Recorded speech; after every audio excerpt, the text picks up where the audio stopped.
Welcome into Tapping Vegas, brought to you by Better and Green. Last year, 2023, with just 4 episodes and a couple articles, we brought in 33 and a half units. Absolutely insane. Both of us well over 500. Bobby, I got you at 41 and 25 on the year. Insane. We went 7 and 1 in the last episode that we did. How are you feeling, man? Feeling like we're on fire. Definitely starting 2024 with a lot of good pressure to keep succeeding, pressure to keep doing better than all those other amateur hour, betting services out there and betting shows on YouTube where you don't even know what their records are. You don't even know how many units they've moved. All you know is, some man or woman out there is just giving you some, hey, this is who I think's going to win. And that's all you get from them. You're not getting anything else. This is all free quality content. And we're going to keep giving it to you in 2024. And thankfully, the UFC's finally back after a long hiatus. Absolutely, man. It's been way too long.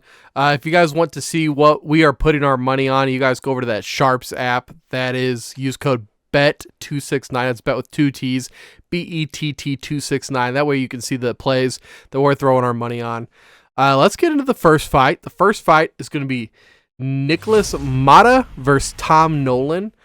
Watching these two fighters during my film review, nothing stood out to me about Mata. Nothing at all. His last 2 fights got knocked out and choked out in a no contest. Tom Nolan, guy's got long limbs. Great striker, I believe, from Australia. Dude can strike at a distance because he's so long. He's going to be coming in with a pretty good reach advantage. Not huge, but he's very accurate and powerful. Last 4 fights, all been ending in KOs. I have Nolan winning. Nolan is a pretty heavy favorite right now, but I have him winning by knockout, and I'm feeling pretty good about that. Bobby, what are you thinking? Yeah, I think that's a pretty good bet, even though Nolan's currently at the minus 345 and Mata's at the plus 275. That's pretty accurate for this fight, in my humble opinion, because Mata is, unfortunately, since Nolan's kind of like the Dana White's Contender Series guy who earned his contract back in August last year off that show, this is unfortunately one of those situations for Mata where he's kind of the sacrificial lamb to kind of, build up a guy on that Contender Series, i.e., Tom Nolan, who made a pretty big splash at the first round knockout to get his contract into the UFC. And this is his first, actual UFC fight in the organization besides the Contender Series one. So Mata, coming off a pretty vicious round 1 elbow knockout that he suffered at the hands of Manuel Torres, June of last year. Before that, he won in September 2022. He did have a left hook to ground strikes finish over Cameron Van Camp. But other than that, very disappointing in the UFC thus far. Lost to Jim Miller February last year. Jim Miller's a legend of the sport, great fighter, but he's been, the center of retirement talks for 5 years now, and he probably will retire here shortly, especially if he fights on UFC 300 like he wants to. So if you're losing to Jim Miller in 2022, that's not really a good sign for you as like a young prospect in the UFC. And then other than that, he's had a really long period of inactivity. He himself was a Contender Series winner. Back in November 2020, he won a unanimous decision, got a contract on Contender Series to the UFC based off that performance, but then didn't have another fight for 2 years until he lost to Jim Miller.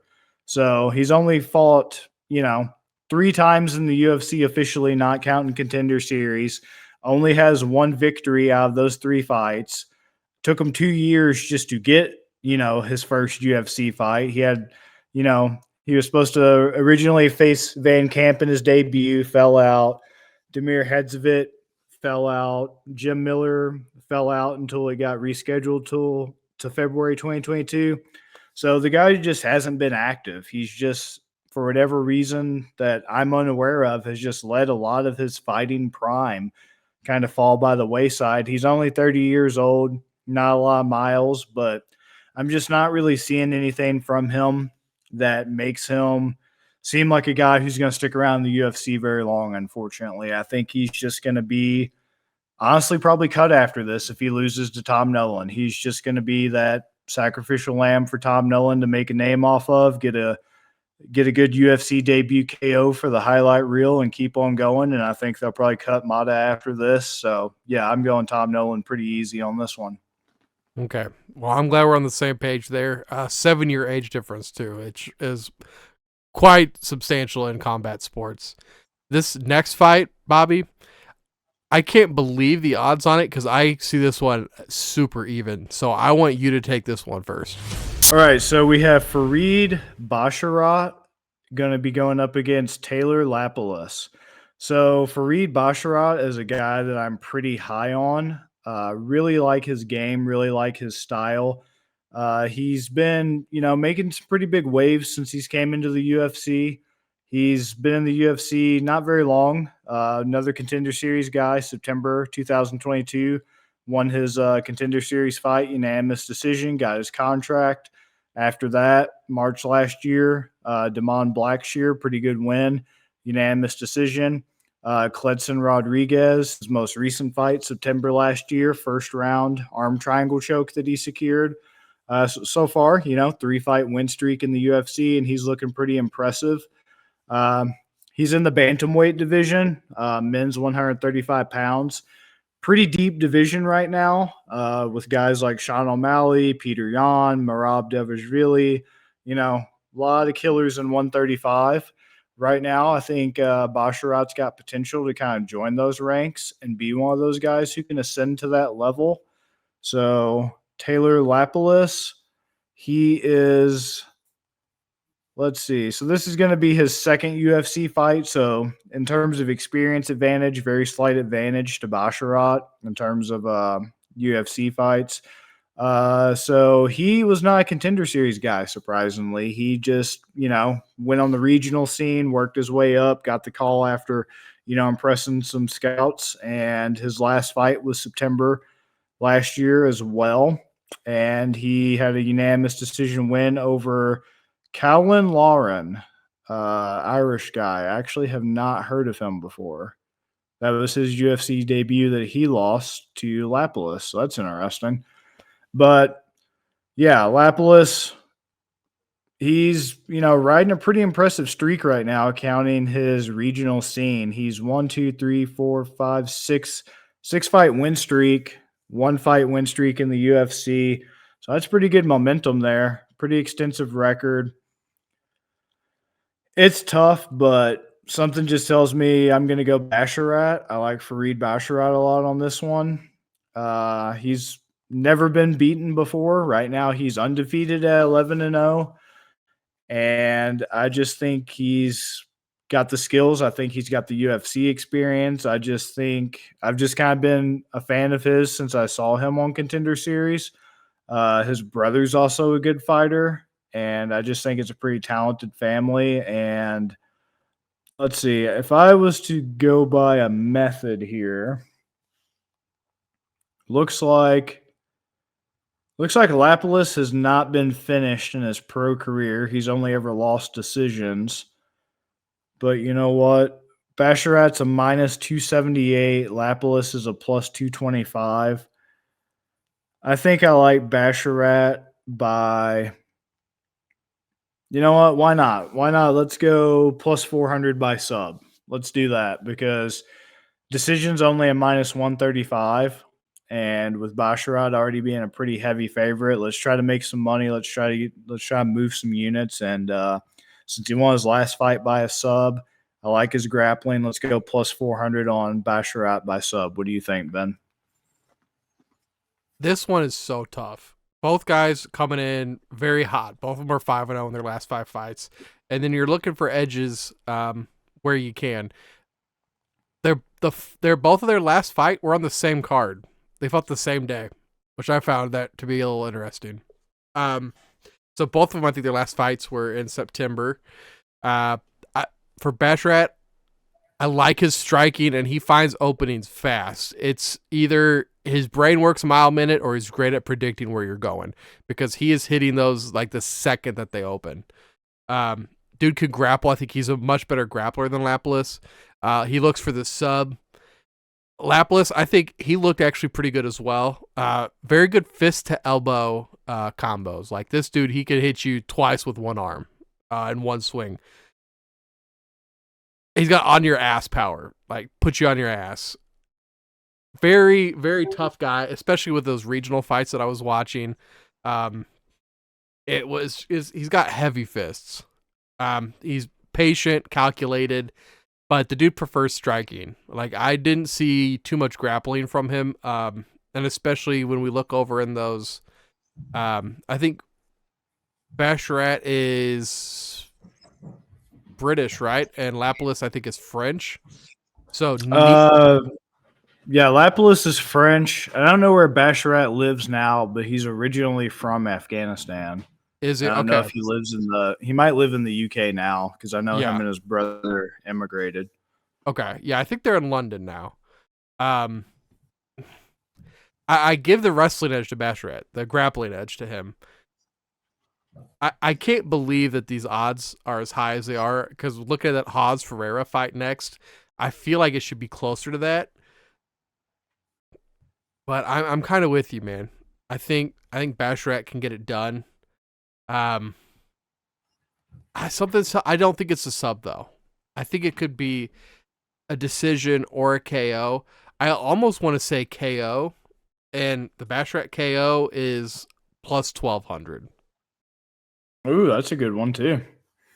Just because he finds those openings. And looking at it right now, the only edge that Lapilus has in stats is strike defense and sub attempt average. He's beaten by 0.1 there. So he's going to be able to defend better, but looking at the strike accuracy to 63 to 47%, Basharat throws 5.2 strikes per minute versus 4.18. Like, I don't know. I think Basharat's going to be coming in fist of fury. I don't know, man. I don't know. This one's, I think, the toughest one on the card for me. Yeah, there's a few. Pretty much this fight and the next three after are going to be very difficult. Yeah, very difficult to predict. I don't think Lapilus wants to grapple with Basharat, so this is going to be one of those nuck if you buck fights. Nuck if you buck. Oh, dude, it's going to be a slobber knocker, as Jim Ross would say from the old WWE days. It's going to be pure violence, man. Let's move on to the next fight. We got Phil Haas versus Bruno Ferreira. I feel a little strongly about this one because watching that Phil Haas, dude, is a lazy fighter, dude. He is one of the laziest fighters I've ever seen. Dude doesn't move and just hangs on you and just eats punches until he eats too many and goes night-night. Dude gets gassed, doesn't have a great gas tank. Last, or 4 fights ago, because Chris Curtis came up for his UFC debut, knocked the dude out cold. Knocked him out cold. Yeah. He's got quick takedowns, and that is the only good thing I can find on old Phil. Looking at Bruno Ferreira, he is coming off a knockout loss, and that was also to a guy making his UFC debut. But that's his only loss. He's 10-1. He's a little sloppy. He is a little sloppy. He gets out of position. He's a little Tony Ferguson in him. But he's the aggressor. And I think that's going to be a big factor in this fight because Phil, he'll just kind of like hang back. Sometimes he'll come at you real quick, and then he'll just kind of be lazy with it. And I think if you're, get pressuring him up against the cage, he's very gettable. Nice grappling from him.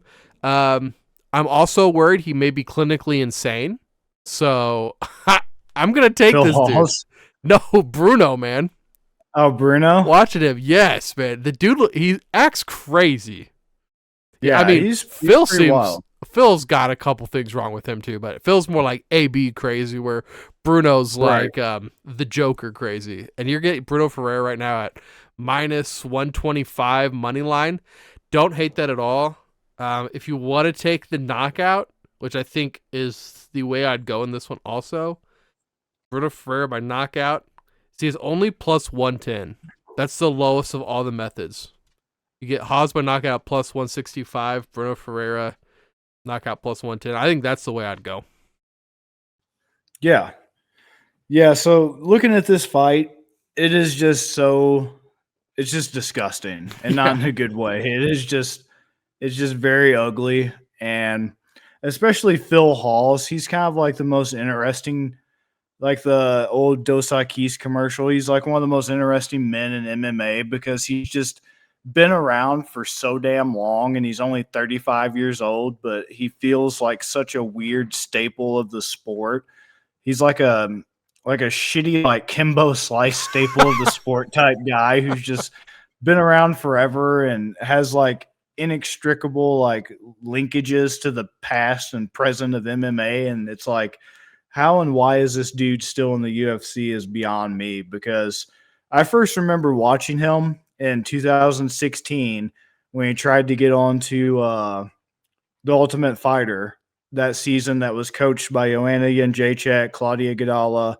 It's the one that gave us Khalil Roundtree, Andrew Sanchez, and like Ashley Yoder. Those fighters came up off that season. And Phil Halls was the guy who they introduced on the Ultimate Fighter is like, oh my God, this is John Jones' protege. He spars with John Jones. He works out with John Jones. Him and Holly Holm hang out. Like, this guy is like Jackson Wink MMA's like secret weapon. I think back then his nickname was fucking Megatron even. And they were just hyping this dude up like nonstop. Andrew Sanchez was just this dude who at the time was training out of like Illinois or some, bumfuck gym or whatever. And they're just like, yeah, he's going to go down, Megatron spars with John Jones. Andrew Sanchez is, going to be nothing. And then he just gets like the most whelming performance that anybody's ever seen. I think as Dana White was watching him like get his ass kicked to a unanimous decision, he was just kind of like disgusted at Phil Hawes and just those hallmarks like you were talking about of just being lazy, having no gas tank. Looking at this guy and the way he's built, you would think Yes. he's just this machine, of like power and, cardio, et cetera, et cetera. And especially with, as Paulo Costa would say, the secret juice that they have there at Jackson Wink, courtesy of Johnny Bone Jones, hiding under the octagon special to avoid the drug test. You would think this guy is some type of lab mutant like they were making him out to be, and he's just not. He's just a very underwhelming guy who has all these attributes that you would want in a fighter, and it just doesn't translate. And it hasn't since his audition for the Ultimate Fighter. His UFC career has just been lackluster. He had his first appearance on the Contender Series, got knocked out by Julian Marquez. Julian Marquez is not exactly a guy making waves in men's 185 pounds in the UFC, and he made Phil Halls look like an amateur. So then he stuck around in Bellator, bounced around in Brave, came back to the Contender Series in 2020. So it took 3 years to get back to Contender Series. Finally won with an impressive round one finish. And I was like, oh my gosh, man, has Phil Halls finally changed? Am I wrong to make fun of this guy for how he was auditioning for the Ultimate Fighter? And for a while, I was, proven to be a dumbass. But he went on a nice little 3-fight win streak. Kyle Dawkins, that was a pretty good one. Nasruddin Imavov, Jacob Malkin, pretty good wins. And then he just does what Phil Halls does and just started losing just out of nowhere for no reason. Like you said, brutal knockout to Chris Curtis. Beat Darren Wynn, but that's not really saying much. Just like how he's kind of like John Jones's like redheaded stepbrother or whatever, training partner that was getting all gassed up. Darren Wynn was kind of like DC's weird protege that got gassed up just for, being DC's grappling dummy, essentially. That's what Darren Wynn was. So I'm not really impressed, even though he knocked him out with elbows June 2022, because right after that, Roman Dolidze, October 2022, viciously knocked him out in round one. Ikram Alaskarov viciously knocked him out in round one May last year. And I think Bruno Ferreira is going to do the same. Phil Halls is just – we've seen Phil Halls. He's been around in the sport for a long time. And ever since 2016, that appearance on The Ultimate Fighter is kind of – it's going to define him. I hate to say it. I hate to be, a hater or whatever you want to call it if you're out there in your mom's basement judging me for passing some opinions on some stuff, but we know what the dude's going to be, unfortunately. And even though Bruno Ferreira is also getting, his brain scrambled in the off time, as was mentioned, it was his first loss. At least it wasn't 2 in a row because, as we all know, unlike BJ Penn would like to tell you, your brain does not get stronger with each concussion that you take. You don't become Super Saiyan every concussion you survive. It gets worse and you're more prone. So, yeah, I like Bruno Ferreira on this one. I like the odds. Minus 125, plus 110 for Phil Hawes. And yeah, you really can't go wrong with a good plus 110 by KO, TKO. This fight's not going to go the distance. And if it does go the distance, God help us all, because it's going to be sloppy and disgusting and just a slog fest of two guys gassed out after 10 minutes, and it's going to go 15. Nobody's going to grapple, so I'm not really seeing the plus 6 on submission.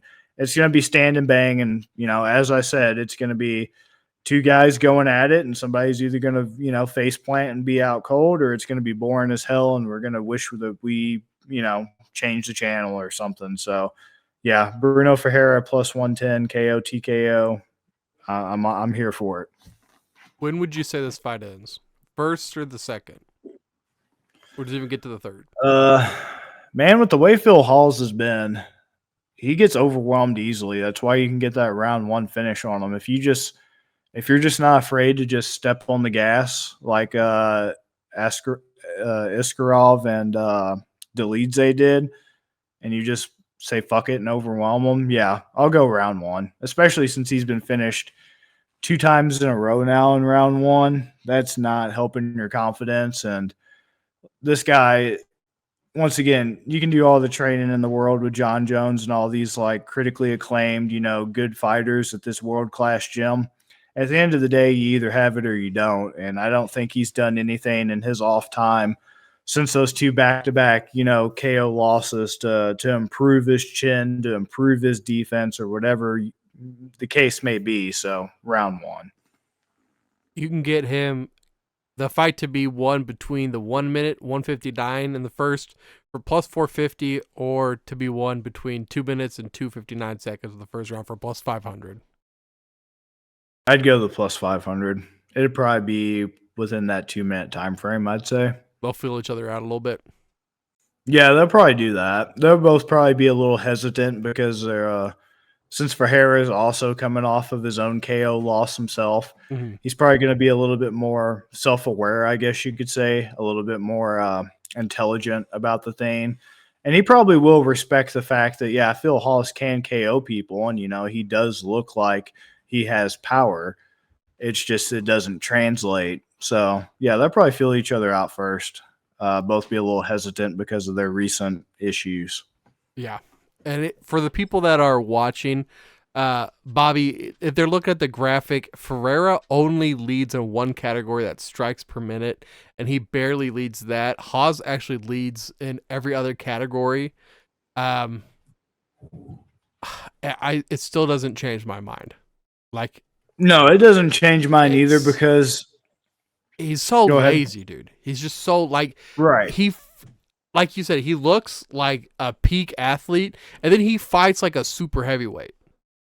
Right. He fights like he's underwater. And this is one of those instances where, looking at like the strike differentials and things like that, I think this is a prime example in this particular fight of quality versus quantity. Mm-hmm. Yes, Phil Hawes might throw more, lead in, like submission attempts, whatever the case may be, but it's like half-hearted.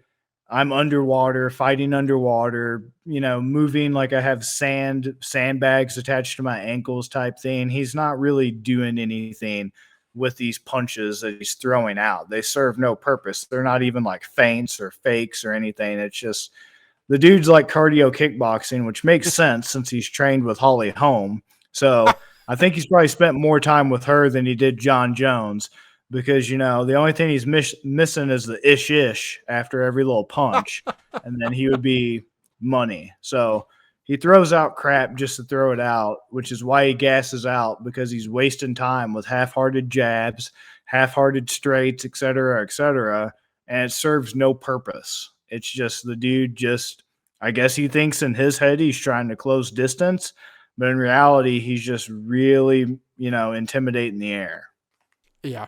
Yeah. Before we move on to the next fight, I just thought you'd get a laugh out of this. That ESPN has Phil Hawes for his his specialty. They have him marked down as wrestling. And Yeah, watching all his fights, I'm like, where is it?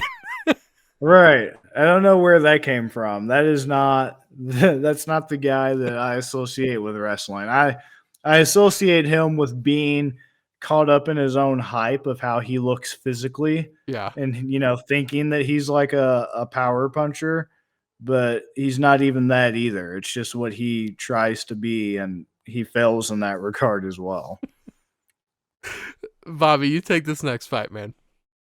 All right, so the next one, I'm pretty excited for this at men's flyweight. So we have Manel Kopp, and Manel Kopp is going to be going up against Mathis Nicolau. And Manel Kopp is a guy who I'm pretty high on in the flyweight division. He's making some moves, and the division's pretty much open right now. Yes, Pantoja is the champion. Yes, he just made a successful defense in a very exciting fight. But, as we've talked about before, while I am a Pantoja fan, we're all pretty much aware at this point that he has some pretty glaring weaknesses, namely in his striking defense. And, just being way too willing to stay in striking exchanges he should bail on. And so, guys like Manel Kopp that have some power and win through TKO and KO quite a bit, could potentially pose some danger to Pantoja down the line. But anyway, Manel Kopp is an exciting guy. He's on a 4-fight win streak right now in the UFC. 2 of those by finishes. Pretty crazy flying knee KO over Ode Osborne. Zalgas Zumagulov TKO. David Dvorak unanimous decision, and Felipe Dos Santos unanimous decision. Manel Kopp is a very interesting guy. He's been around for a while. Professional debut was in 2012. So this guy, he's got some experience under his belt, and he's 19-6 professionally right now. And he's lost twice in the UFC, but he's 4-2 so far overall in the UFC. Was a big rising guy in the Japanese promotions, was really where he got a lot of experience and a lot of notoriety before signing with the UFC. And some good fights there. TKO, lost by arm triangle, won by a rear naked, lost by unanimous decision, but got a lot of TKO finishes in Ryzen. Yeah, I like Manel Kopp. I think he's pretty talented, very good striker, very creative striker, not really much of a grappler. He's lost by submission more than anything. Well, I take that back. That's how he loses by finish, is by submission. Everything else professionally, he's lost by decision. But he's not really much of a grappler, obviously, as a result of that. So Matthews Nicolau is another guy who is in the UFC making his 1, 2, 3, 4, 5. This is going to be his 6th fight in the UFC. And so far he is 4-1 right now. Just lost to Brandon Royval KO back in April last year. Round 1, actually, he lost by KO, knee and elbows. So that's not very good for him in this particular situation. Nicolau won the first time against Kopp, split decision win, March 2021. So this is a rematch. And that's what happens when you leave it in the hands of the judges. I'm not going to go on about MMA judging. We all know it's incompetent. We already know Sal D'Amato needs to be, strung up in the guillotine, and I'm not talking about the submission. So I'm not going to get too into depth on that, but MMA judging's terrible, and that's just the risk that happens if you can't finish your opponent, and it has to go to the scorecards. So I think that since it's a split decision that he got over Cap, It doesn't really infiltrate your psyche and kind of psych you out as much as it would if you got finished by another individual. So I don't really think that's going to play too big of a role in the story of the fight. Uh, I like Cop. I think I'm going to go with him on this one. I also like how he gives City Kickboxing hell, and he's like 5'5" and was giving Israel Adesanya hell at the press conference when Adesanya went up against Strickland, and just calling out that whole gym that I really can't stand for hypocrisy and just whining and crying like they do, man. Like Dan Hooker whining about Islam Makhachev with an IV, and it's like, yeah, well, that IV bag almost broke your arm, bud. I don't know what to tell you. So keep crying a little bit more. And, all their talk about, oh, don't pull out because Manel was supposed to fight Kai Car France, a city kickboxing guy. And I don't know, I guess Kai France needed some Vagisil or something and couldn't make it. So, Manel Kopp was rightfully pretty angry about it and started going on a tirade, and everybody's feelings got hurt. So I like Manel Kopp for that. What can I say? I like the Agents of Chaos. I like guys who, are 5'5", but give, 6'3", 6'3", it's like Israel Adesanya. Hell, man. So I'm gonna have to what bleep can you I on that say? one. Probably gonna get canceled after this one, man. I'm gonna have to watch out. I'm already surprised my Twitter's up as long as it has been. Looking at this fight, man, it's like you see those betting lines that are out there just to try to get people who are coming in, like especially you see it in playoff football. People want to bet on the big games. They just want to be in on the action. 100%. That happens with UFC too. You usually don't see lines, I feel like this obvious, that are so fishy. So Nicolau is ranked higher. He is 5th over Kape, who's at 6, or Cop. And Nicolau won the last fight. And so now you can get him at plus 200 something. That seems fishy to me. That seems like they're trying to tell everybody, like, oh, no, I get, like, plus money with the good guy. I don't think that's the way to go. He's coming off that loss to Royval. I watched the fight, and I got it confused with Game of Thrones because after he got that knee to the face, he became, like, the man with no face.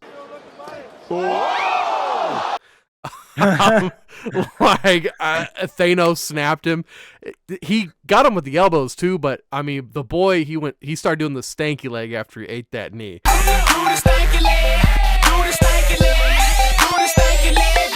So it's a really brutal loss he's coming off of. He's a perimeter fighter too. That just it pisses me off, dude. You're so easily backed into the cage, and the dude, he's never going forward. So everything's counters, and he's just trying to get you at a distance. So you're able to close on him, and you're able to throw what you want because he's not going to come forward.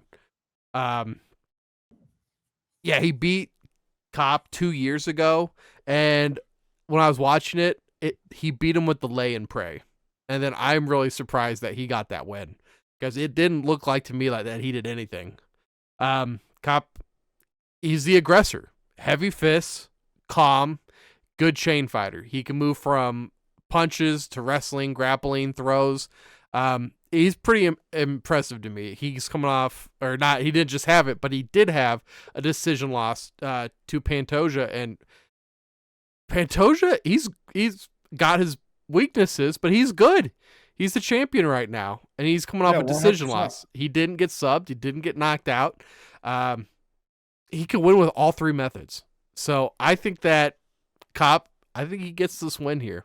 I think everything that Vegas is doing is trying to get you on Nicolau.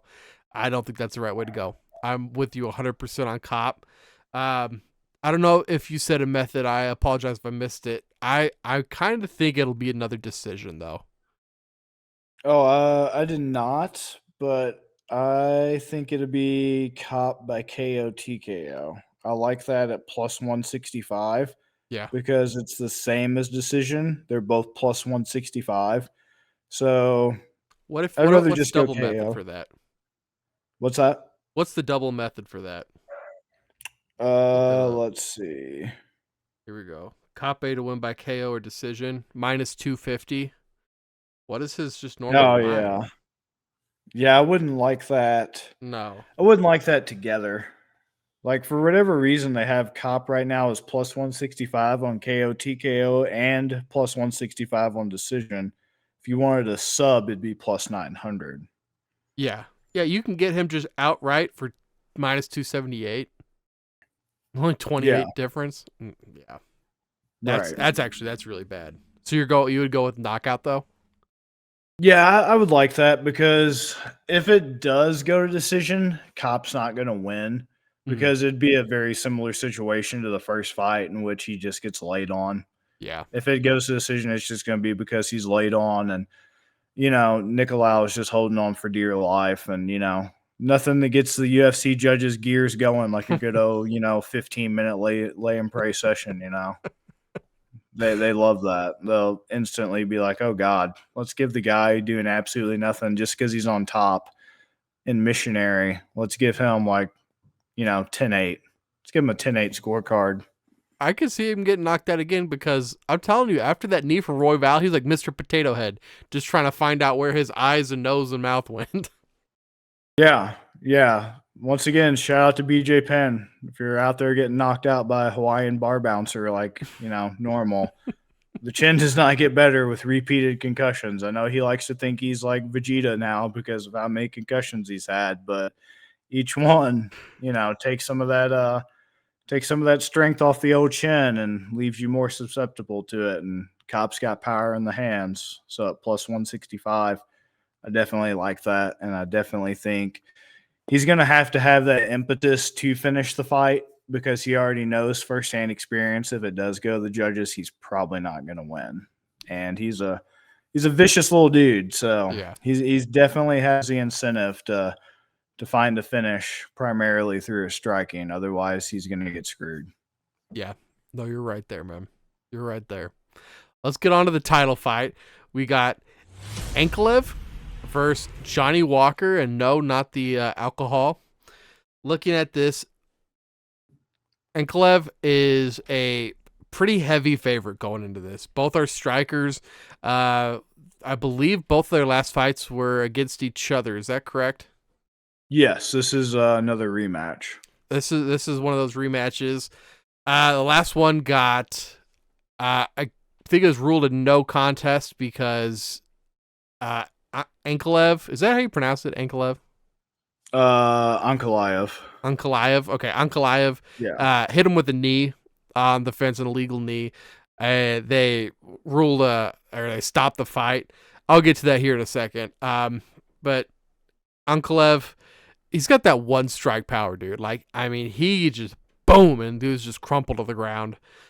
He's got dangerous legs. Absolutely dangerous legs. Last time I saw legs that dangerous, I ended up with a child. He could be next in line for a title shot with this win. He is ranked number 3 at his weight division. We're looking at that division. It's got, I like Pereira, but I think there's a lot of people out there that might say he's a questionable champion. I think that he's very beatable, and Jiri's coming off of that loss to Pereira, and Jiri's just right above him. So this will be a huge win if Ankalaev, my lord, I can't say these Dagestani guys' names. Magomed if he wins.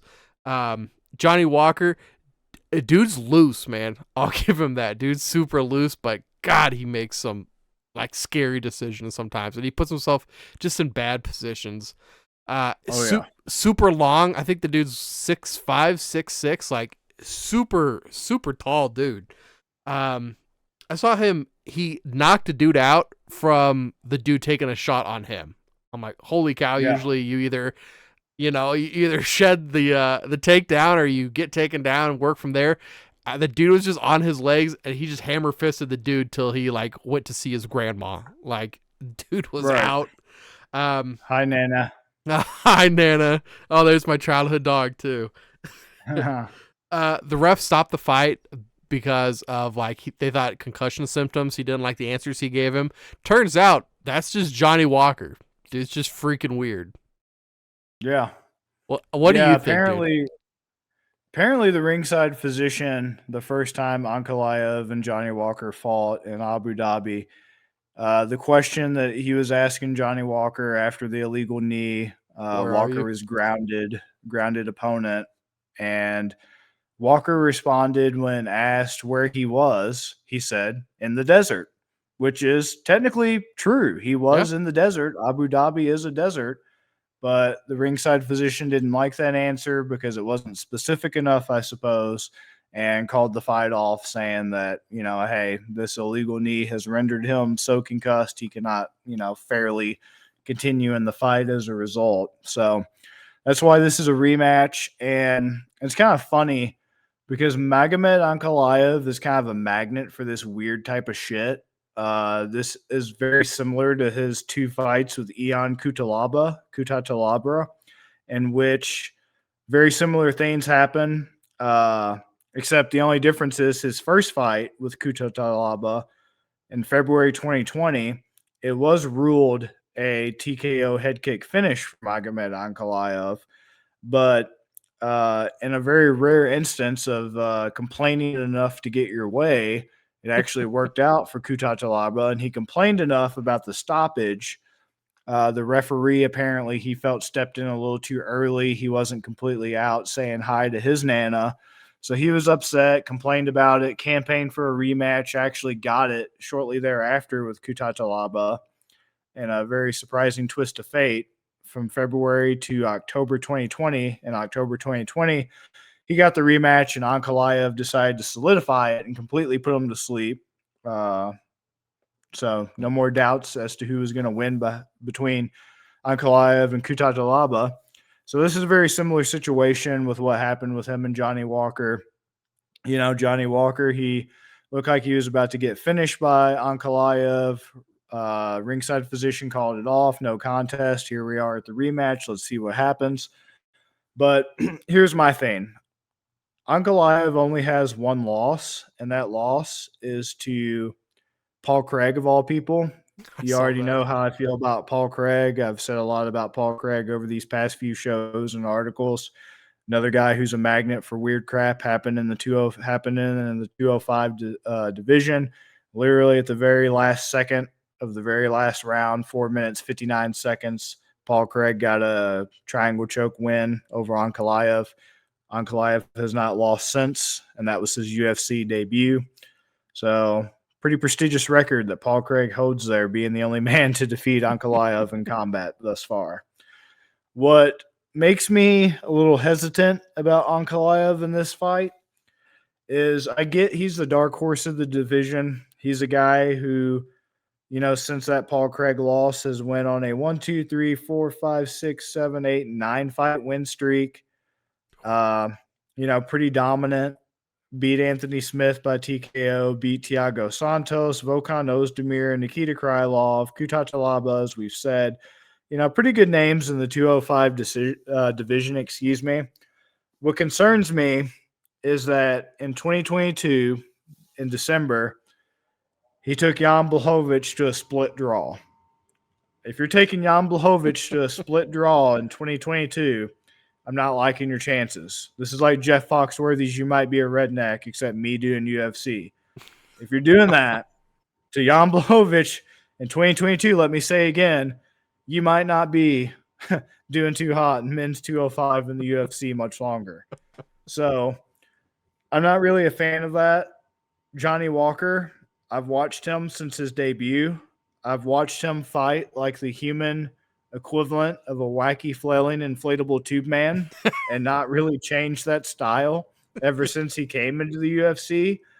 And he was just really impressive. Just watching his rise from the Contender Series to just beating Khalil Roundtree so viciously that he literally caused Khalil Roundtree to take like almost a year, if not longer, off to go to Thailand and just exclusively train Muay Thai because of how bad Johnny Walker put the Muay Thai clinch on Khalil Roundtree to viciously knock him out, and he had no answer for it. He really did change the man's bum life in the words of Conor McGregor. So good on Roundtree for taking that loss and actually coming back, looking like a hell of a lot better fighter and learning a lot from that. Justin Absolutely. Ledet absolutely destroyed him, destroyed Misha Serkinov. And then this is where things kind of started to get off the rails for Johnny Walker after that Misha Serkinov win in 2019. It was looking like he was the man who was going to dethrone John Jones at the time in men's light heavyweight. And we kept wondering who's going to beat Johnny Walker right now. The guy is just unstoppable, just fights just so crazy, so loose. And the answer turned out to be Johnny Walker and his dance moves are going to defeat Johnny Walker because after celebrating by doing the worm after beating Misha Serkinov, he dislocated his shoulder pretty significantly and had to take some time off. And came back in November, lost to Corey Anderson.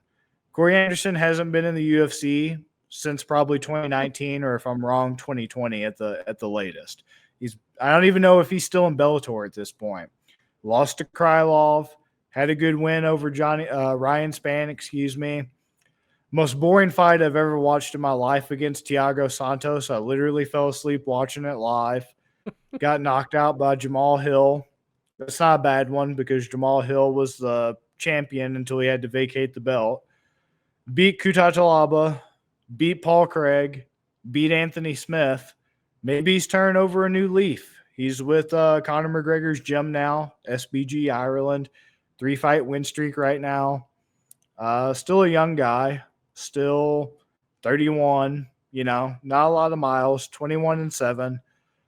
And I just think this is going to be like my LL Cool J pick of the week type thing because for as up and down as Johnny Walker has been, and it seems so 2019 of me to say this, I don't know why Johnny Walker is looked at so negatively in the odds on this fight. I don't know why he's a plus 410 to Ankalaev's minus 550. If you're looking at the last fight, what are you looking at? Because it didn't last very long. We don't have a lot to go off of. Okay, he was in position to land a strike that could have ended the fight, but it was illegal. I mean, I don't know. That's just not enough for me to go off of. And I just feel like this is one of those fights, especially at 205. It's kind of like heavyweight where one punch can end it all. These guys have power. They're unpredictable, et cetera, et cetera. I'm just failing to understand why the odds are so drastically apart. Johnny Walker plus 410, Magomed minus 550. Should be a lot closer in my eyes. I'm licking my lips. It's my trademark. I like Johnny Walker, and I like it by a finish. And I like him KO, TKO, DQ plus 700. I like it. He's not going to grapple. Ankalaev might grapple, but Johnny Walker will not. So I don't want a plus 1,800 by Johnny Walker on sub. Plus 1,400 on decision is interesting. It is interesting because I could also easily see this fight going like his fight with Thiago Santos, where they're both so hesitant of each other striking and so scared that neither one pushes forward the momentum of the fight, and they just stare at each other like Walker and Santos did, and you fall asleep in your armchair watching it. So that is pretty tempting at plus 1,400 to take. But I'm going to say Walker's turned a new leaf.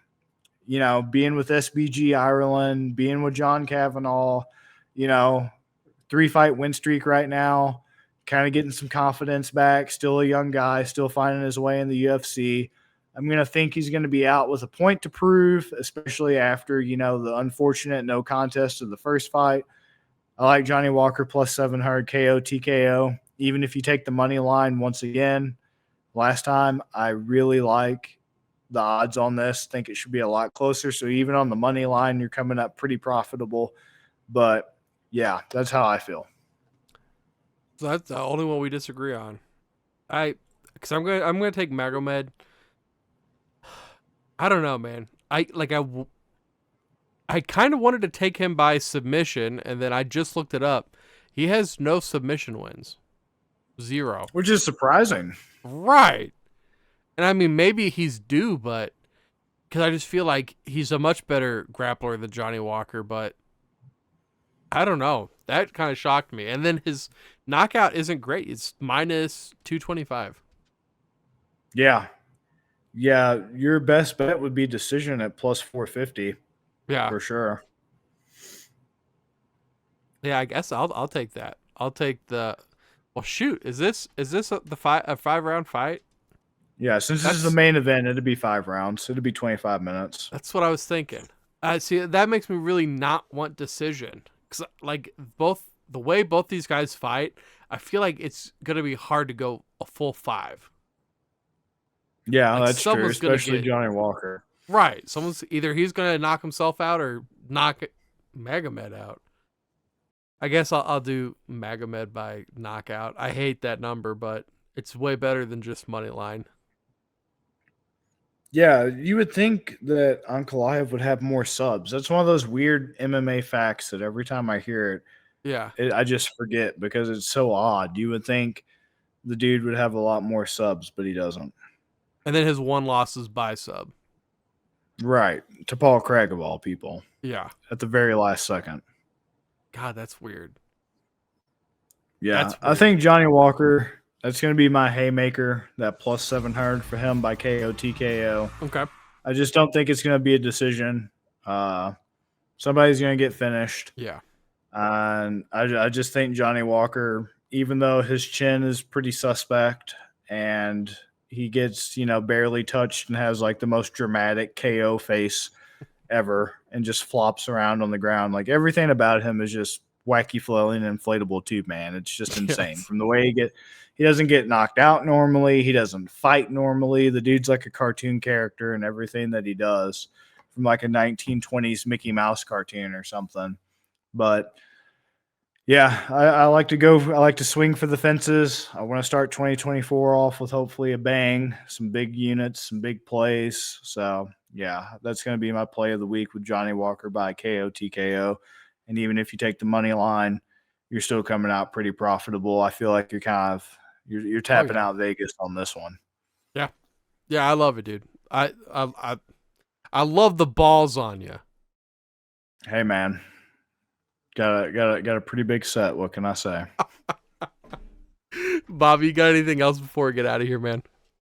No, just follow me on Twitter before it gets shut down. At Bobby Bullshito. You'll see it once you're on there. Everything's pretty recognizable with the logo, the Steven Seagal. You'll see it all. Gonna be making some more content now since there's more fights that are going to be coming up in the next few weeks. UFC's back. We're back. As we mentioned, how profitable we were last year. We're going to be doing even better this year, keeping better track, more articles, more Tapping Vegas shows more regularly. Just, follow along, like, subscribe, and just thank you for watching. Thank you for supporting. And, we're not just joking around when we say, hey, what are your other MMA sports betting content creators telling you about their picks? How many units are they moving? Do you even know? Do you even know what their records are?